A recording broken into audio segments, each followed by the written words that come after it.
Hi, and welcome to Two Tired Teachers. We are coming at you from Monahans Sandhills State Park in West Texas. And as you can see, the entrance to the park is literally off of the access road of Interstate 20. Yes. Near where Interstate 20 and 10 merge out in West Texas. And while the entrance to the park is off of the feeder road, it's about a mile or a mile and a half, maybe two, it's to closer, the campsites. Yeah, it's closer to 2 miles all the way back to the campsites. And that's great. I heard no traffic noise from Interstate 20. Did hear the train. You may have noticed there was a little train track a regular train track that we crossed over there. And so you could hear the train, but you couldn't hear... Yeah, Theo, your friend's out. You could hear the train, but you couldn't hear the... traffic. The traffic. And so that's nice. The campground is functional. It is here to give people access to... the sand dunes. And honestly, if you're traveling across West Texas... the current price for this campground is just $15 a night. And if you have a Texas State Park pass, the daily entrance fee is waived. And we're going to be talking a little bit more about that Texas State Park pass in a different video. We've made one, but we're going to give an example soon.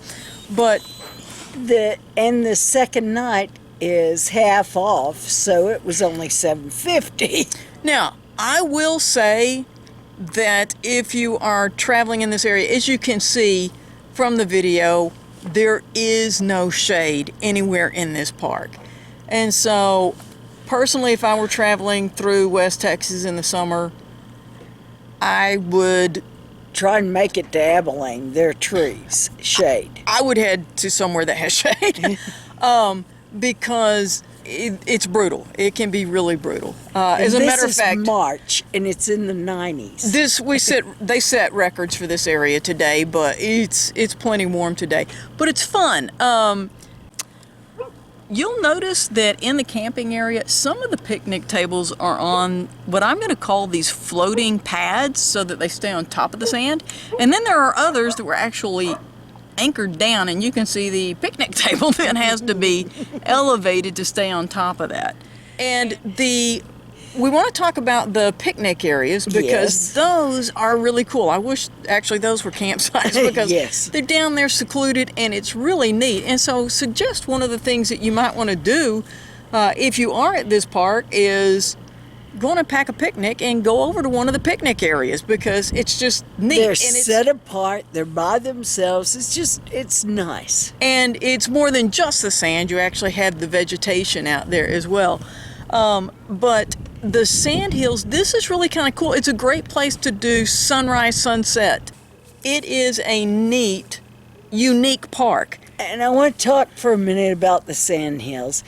You could rent equipment. You could just get equipment for free, and then they changed it to where you rented the equipment. Because of COVID-19, they don't do that, but they sell the equipment. The toboggans are $19 at this time. And I think they had discs as well. I do too. But anyway, you can bring your own, or you can buy them here and slide down the hills. And we've seen a lot of people doing that. But the park also, like many Texas state parks, has some historic buildings and stuff around to go check out. There's an old house that belonged to a railroad worker, and the information out front said every 20 miles on the railroad they had a house where if people that were just traveling got bogged down, or if there were problems on the railroad line, that there was a house where there was water and kind of a way station. Right.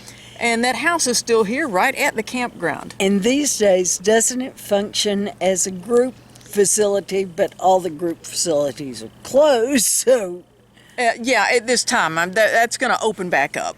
But anyway, so the park is really kind of, it's one of the things that's really cool is, I told Marlene, it reminds me a little bit of Palmetto in that it's so unique. Yes. We've been to a lot of Texas state parks and nothing like this. We've not seen this much sand since we were at Padre. True. And so it's just unique, and it's certainly worth a drive over here to check out. I'm thrilled that we did that.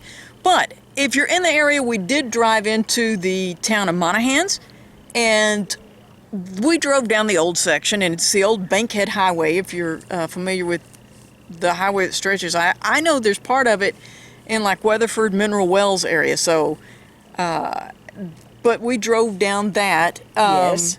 And there, you can tell that was the older section.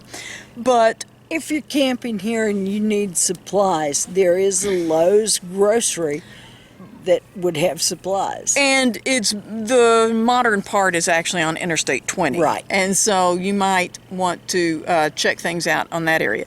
But the next largest town that's going to have a lot of services would be Odessa. And if you're heading to Odessa, something that is well worth your stop is the Meteor Crater. Yes. And we did that years ago when we were traveling in the fifth wheel before we started the YouTube channel. And there are 2 RV sites that you can park in. It's not set up for camping or anything, but where if you are towing and you're going down Interstate 20, I would say it's maybe 3 miles off of 20 on the south side. The park is on the north. But if you're in Odessa, you exit and go south. And a word of warning for right now, a big word of warning is, since we were here last, they put in a big pilot station, and I'm not complaining about truck drivers. I know they have an awesome job and an important job, but the road, I mean, there was a major crater. Yes. A couple of them as you're turning to go on that road. I would not want to be towing anything across that because it was huge. But they're going to fix it, I'm sure. But going on down there, you can actually go out, and you'll see in the video that I went out, that path is, ask inside before you try this if you're looking for something ADA accessible, but I think you can make it all the way around. You can see it's a nice wide path, and you can go down there, and lots of really neat information about the meteor showers. And as they were excavating the area, you know, there's another pit that's there where they just happened to be looking, and I've forgotten how many tons of meteor rock they have taken out of that pit. It's just fascinating. It's a really neat area to go and look at. And if you're in this area, it's certainly worth a stop. But we have enjoyed our time here. We are, we had not been to this park. We've never seen anything like this before, and we're looking forward to, we hope you've enjoyed our look at Monahans Sandhills State Park, and we're looking to more travels down the road. Thanks for watching 2 Tired Teachers. And by the way, Marlene was just playing with sand with her feet. I'll let you see what she was looking at, because a lot of this video, that's been what she's been looking at.